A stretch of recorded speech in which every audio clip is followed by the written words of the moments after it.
شیب شیخ کی بریت کا تحریری حکم جاری کر دیا گیا۔ ملزم کو کسی بھی جرم میں سزا کا کوئی امکان نہیں ہے، یہ تحریری حکم میں کہا گیا ہے۔ دفعہ 265 کے عدالت کو کسی بھی مرحلے پر ملزم کو بری کرنے کا اختیار دیتی ہے۔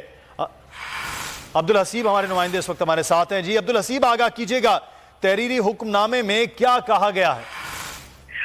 بالکل بول کے کو چیئرمین شعیب احمد شیخ کی بریت سے متعلق سندھ ہائی کورٹ کے جسٹس عمر سیال کی سربراہی میں ڈویژنل بینچ نے تحریری حکم نامہ جاری کر دیا ہے، اور تحریری حکم نامے میں تمام تر وجوہات کا جو ہے وہ لکھا گیا ہے۔ تحریری حکم نامے میں یہ بتایا گیا ہے کہ ضابطۂ فوجداری کی دفعہ 265 کے جسے جو بریت کی درخواست بھی کہا جاتا ہے، کسی بھی مرحلے پر بری کرنے کا جو ہے وہ عدالت کو اختیار دیتا ہے۔ اس کے ساتھ ساتھ تحریری حکم نامے میں یہ بھی لکھا گیا ہے کہ فریقین کی دلائل سننے کے بعد عدالت اس نقطے پر پہنچی کہ ملزم کو کسی بھی جرم میں سزا کا کوئی امکان نہیں۔ اس کے ساتھ ساتھ جو تمام تر مقدمہ چلا تھا اس کی تفصیلات بھی جو ہے وہ تحریری حکم نامے میں درج کی گئی ہیں۔ اس میں بتایا گیا ہے کہ جو پروسیکیوشن ہے اس کی جانب سے جو ہے وہ 22 گواہان کے بیانات قلمبند کروا دیے گئے تھے، اور ماتحت عدالت نے جو بریت کی درخواست مسترد کی وہ اسی بنیاد پہ کی تھی کہ صرف 5 گواہان جو ہے ان کے بیانات ریکارڈ ہونا باقی ہیں، اور 22 گواہان کے جو ہے وہ بیانات ریکارڈ ہو گئے، تو عدالت نے جو ہے وہ اس بنیاد پہ بریت کی درخواست مسترد کی تھی۔ تاہم کورٹ نے